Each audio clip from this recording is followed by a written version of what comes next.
Hi everybody, it's Saturday morning and it's sunny and it's freezing cold.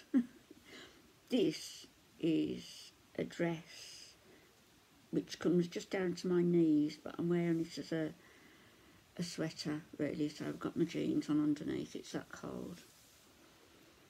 You know, there's been a lot of people on YouTube recently.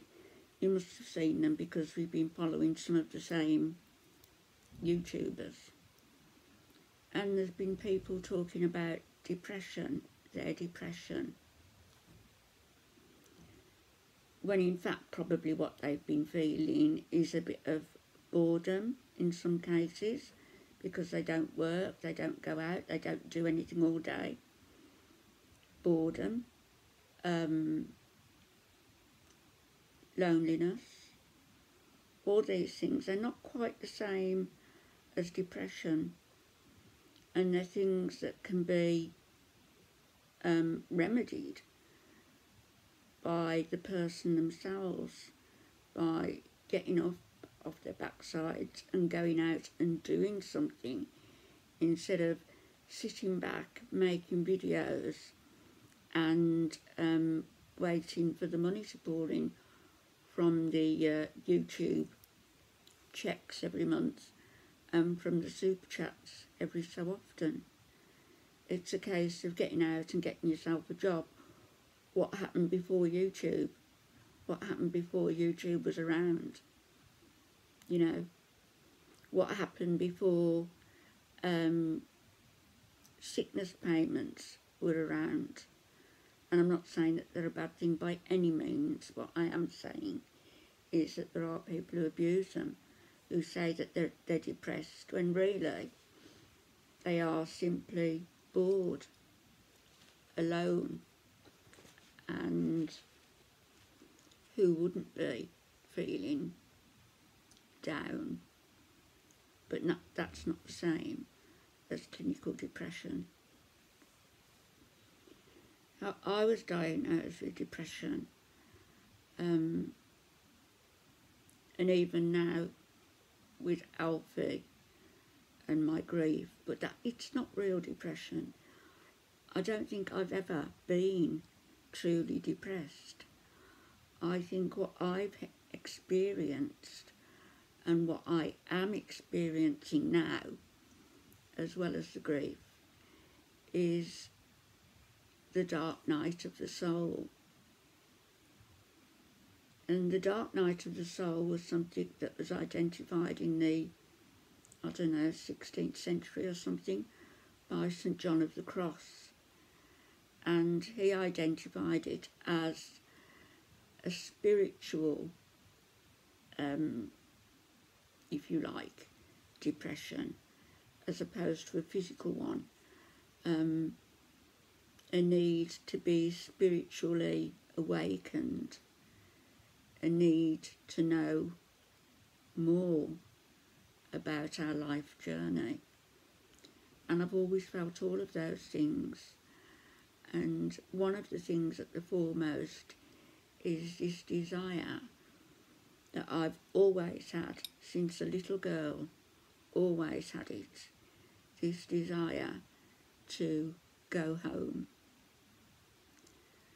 And that can't be identified as a physical place. It's our spiritual home, I believe. And that is something that was also identified as part and parcel of the symptoms of the dark night of the soul, as espoused by St. John of the Cross. So I just think it's irritating that people talk of depression when they don't know real depression. When they talk of depression as a means for sympathy and to obtain money. When they talk of depression as a means to obtain views. It's really quite disgusting.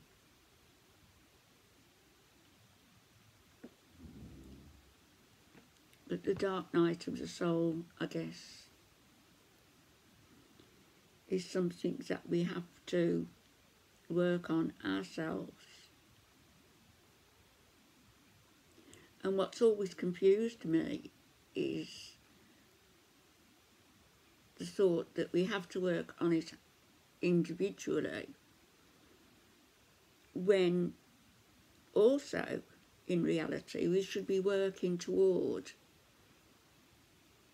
having the death of our ego, the death of this inward-looking